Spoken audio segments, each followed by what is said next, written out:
গাজায় এক মুহূর্ত থেমে নেই ইসরায়েলি বাহিনীর আগ্রাসন। এরই মধ্যে ইসরায়েলে ছড়িয়ে পড়েছে ভয়াবহ দাবানল। স্থানীয় সময় বুধবার মধ্য ইসরায়েলের মেসিলাত জিওনে দাবানল নেভাতে কাজ শুরু করে দমকল কর্মীরা। উচ্চ তাপমাত্রা ও তীব্র বাতাসের কারণে দ্রুত আগুন ছড়িয়ে পড়ে জেরুজালেমের আশপাশের শহরেও। ক্ষয়ক্ষতি এড়াতে সরিয়ে নেওয়া হয় স্থানীয়দের।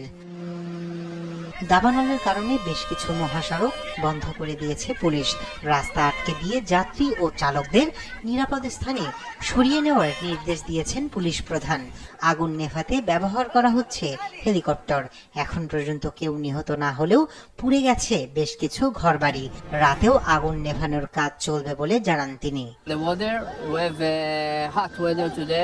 দুপুরে আবহাওয়ার কারণে শুরু হয় আগুন। তীব্র গরম ও বাতাসের কারণে তা দ্রুত ছড়িয়ে পড়ে। তবে সব এলাকায় দাবানল নিয়ন্ত্রণে কাজ চলছে। হেলিকপ্টার ব্যবহার করে আগুন নেভানোর চেষ্টা চলছে। কোনো নিহতের ঘটনা ঘটেনি। আমরা রাত পর্যন্ত কাজ করতে প্রস্তুত।